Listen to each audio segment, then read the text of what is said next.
Sal Bonano walked into my restaurant with 6 armed men and called me the one word you never say to the King of Harlem. Everyone expected me to explode, pull my razor, turn that dining room into a bloodbath. That is exactly what Sal wanted, justification for war. Instead, I did something that made his blood freeze. I smiled, the kind of smile you give a dead man. Then I said 6 words that ended his career forever. The 19th of September, 1948. Wells Restaurant on 135th Street wasn't just a place to eat. It was my kingdom. Red leather booths, checkered tablecloths, the sweet smell of cornbread and collard greens hanging in the air like incense. But more than that, it was neutral ground. You could have blood feuds on the street, but inside those walls, you respected the peace. My peace. I'd built that peace over 16 years, since 1932 when Madam Queen came to me broken and desperate, after Dutch Schultz tried to destroy her numbers operation. Protect what I built, she'd begged. Make Harlem ours again. I kept that promise. By 1948, every numbers runner, every policy banker, every street soldier in Harlem answered to me. Not through fear, through respect. That is what the Italians never understood. They ruled through intimidation. I ruled through loyalty. When Mrs. Washington couldn't pay her rent, I paid it. When young Marcus got arrested on trumped-up charges, I made the charges disappear. When the city tried to shut down Small's Paradise, I had the right conversation with the right people. Harlem protected me because I protected Harlem. That night, the restaurant was packed. 40 people, maybe more. The jukebox was playing Dizzy Gillespie. Cigarette smoke curled toward the ceiling. I sat in my corner booth with a clear view of both doors and the kitchen. Across from me sat my wife Mame.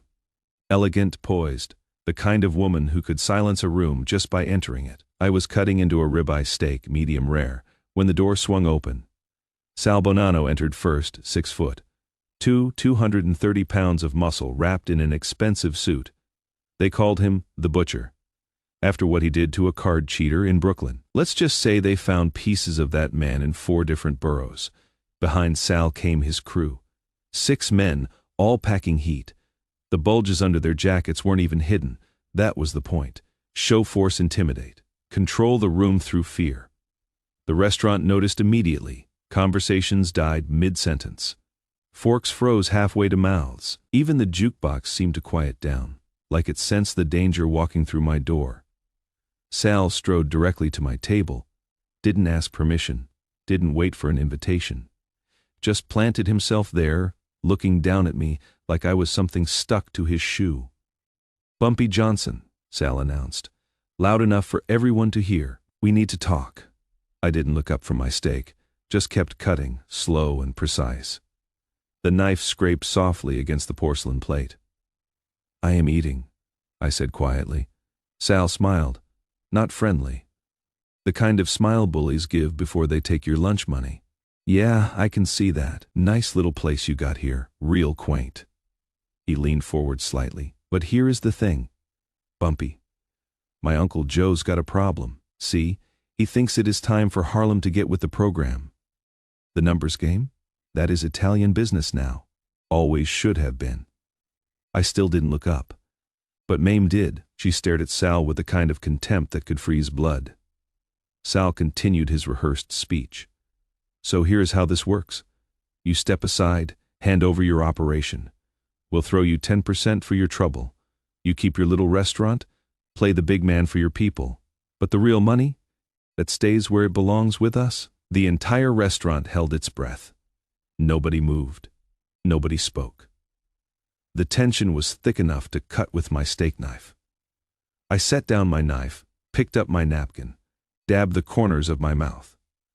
Then I looked up at Sal for the first time. My eyes were calm, too calm. "That is a generous offer," I said evenly. "But I am going to have to decline." Sal's smile disappeared. "You are making a mistake, boy." "I've made a lot of mistakes in my life," I replied. "This isn't one of them." That is when Sal said it, the word, the slur. The one thing you never say to a black man in his own establishment, in front of his wife, in front of his people. Listen here, nigger.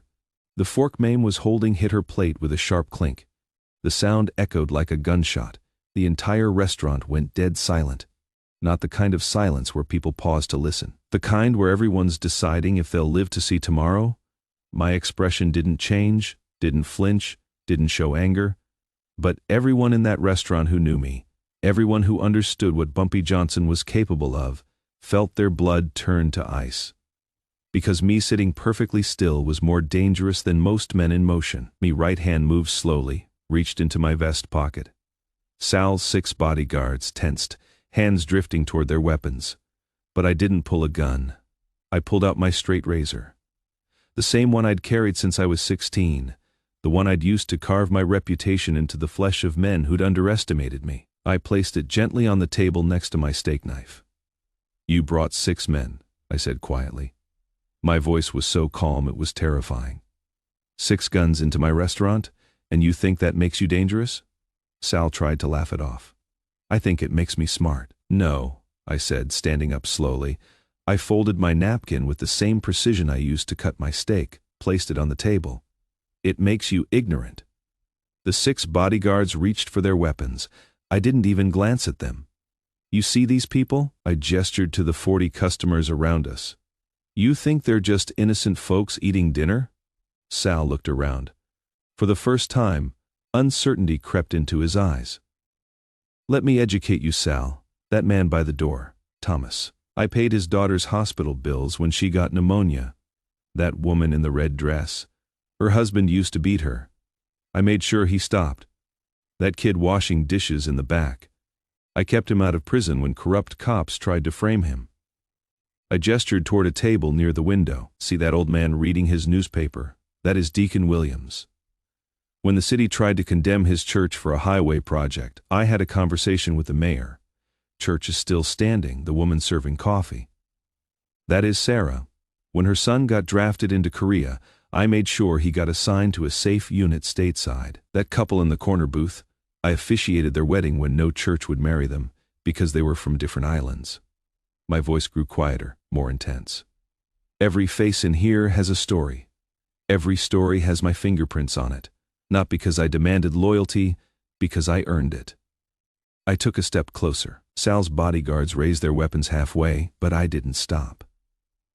"Every person in this restaurant owes me something. Not because I demanded it, because I earned it.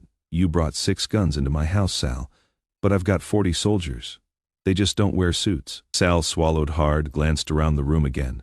The faces staring back at him weren't afraid. They were waiting for my signal.